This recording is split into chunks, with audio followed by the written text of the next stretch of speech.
It's time for a little bit of a scary video here as we look into the dollar index, symbol DXY, and actually tether dominance as well, and then couple that against Bitcoin as we'll cover up in the later portion of this video. Other than that, I want to welcome you back to the Krown Crypto channel. It's a nice little Wednesday morning over here. Bright and sunny outside, feels like summer yet again in Finland.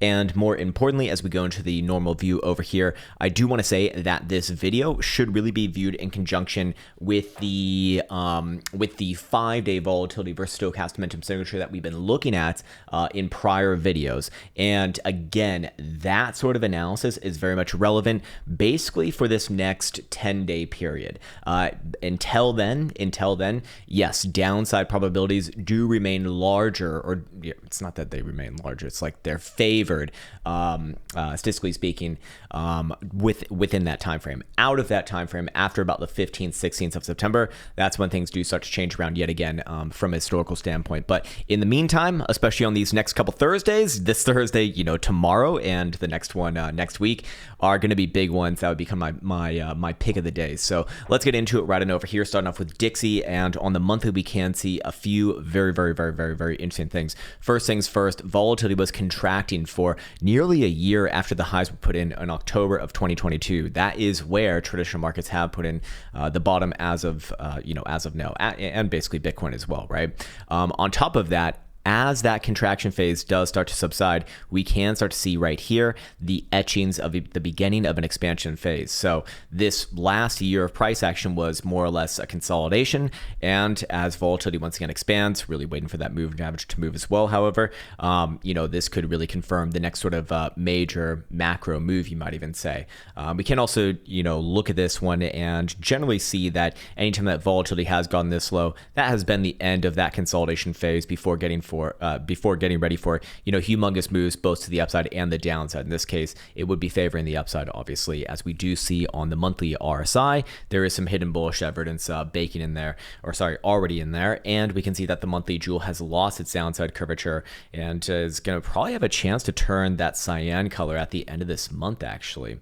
On top of that, if we go over here and check out stochastic momentum, we can see that it will actually turn up, assuming that Dixie closes anywhere over 104.31.5, and right now it is trading about 104.63 region, so it's a decent amount above that level.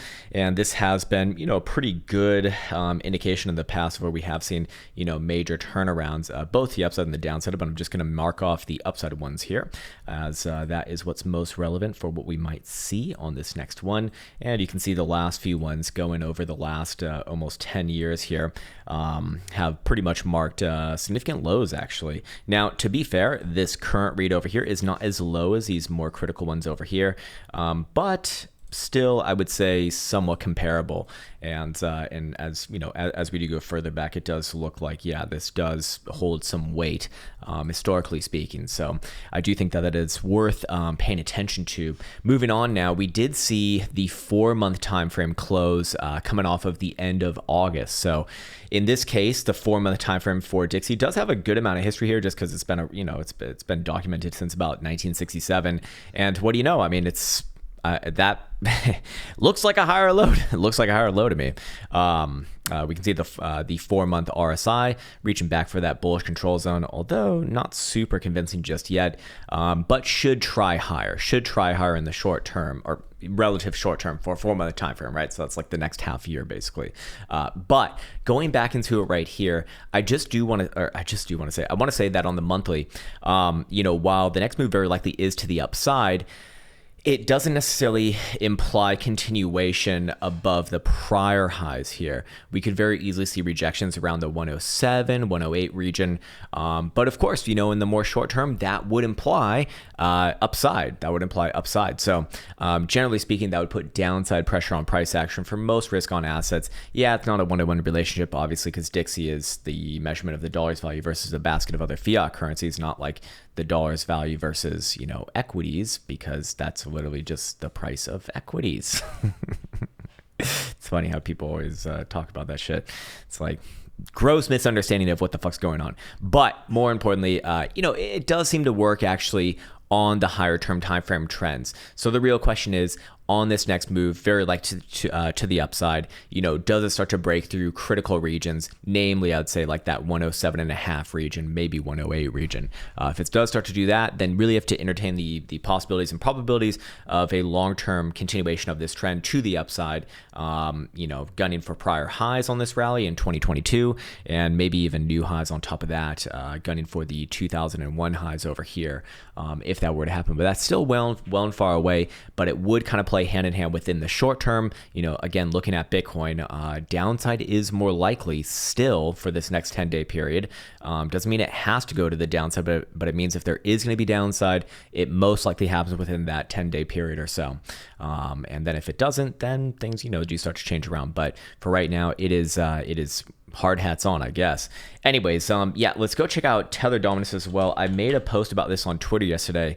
Tether dominance, I think, actually is a more interesting metric to be looking at than Dixie, for example. And we can see that on the big breakouts. These have correlated with major moves on Bitcoin as well, both the upside and the downside. But especially, this breakout right here, this was May 2022. What happened in May 2022 for Bitcoin? Well, that was the start of this major, massive downside move as Bitcoin didn't lose it, but essentially fell through the floor from about 40,000 all the way down to kind of where it is right now in the 20s. So in this case, I do look at Tether dominance as a little bit more relatable for cryptocurrencies, and in this case, it is, it's actually, in my opinion, looking a little bit better than Dixie.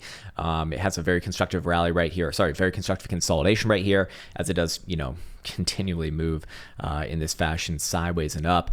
More importantly, we see that the LARP lines, which were put in here way back in June, July, are more or less playing out, and I still kind of look for itself to kind of wedge its way into this region here. Not a humongous pattern guy, but it's just it's just a general uptrend. That's why most patterns do work anyway. So just kind of documenting trends. Of course, the major area to be aware of is going to be about that 945% region. Above there, do have to entertain the possibilities, or it's not the possibilities, but it is the extreme likelihood of another major massive breakout, which, if history is anything to go by, it wouldn't bode too well for Bitcoin as well, unfortunately. Anyways, should I go over? Oh, actually, yes. We can also go check out stochastic momentum for this one as well, and then we'll go take a look at Bitcoin in the shorter term, or relatively shorter term, I should say. And on this particular one for the monthly, it will once again be turning back onto the upside in the bullish controls, and it does look like, assuming that it does close above about 8%, which right now is trading 8.17, and it looks pretty good right there, to be fair. So yes. Anyways, now that we've gone through that, we can go check out Bitcoin. This is the HBDR indicator as always. I'll go down to the 4-hour time frame. I don't know why I was on the 12-hour right there. I was probably checking it when I was waking up at fucking 3 a.m. for God knows what reason. Definitely wasn't any price alarms, I'll tell you that.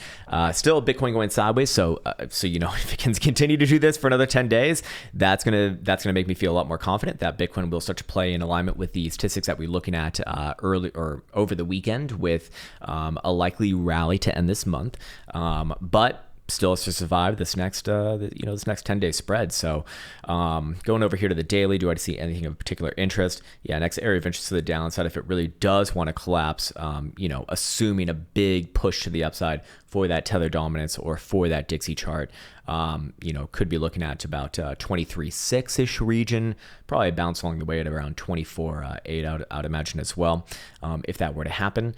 And then if we go back over here to the 4-hour time frame, I mean, it's more or less unchanged since the last few times we've spoken about it. Current low side of the range coming in at 25.250, so we could still see, a quick move down there and maybe a bounce back up, some like the LARP line suggest over here.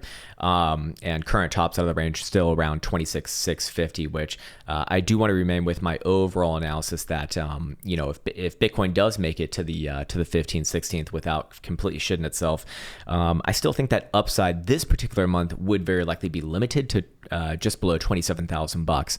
If there's going to be any sustained upside, probably happens in October. What does that mean? Get ready for some more boring bullshit. Honestly, I hate to say it, but best case scenario, September probably goes sideways for the boo laws. Worst case scenario, obviously it dumps to all hell. But But, you know, I expect that there's just going to be more waiting generally.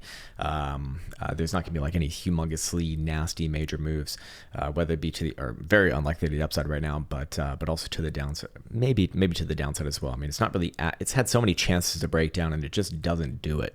Anyways, 4-hour time frame right here. Yeah, does look like it can maybe make a spike towards the bottom side of the range, but still, 25,250 going to be that pivot for a lower term time frame like the 4-hour.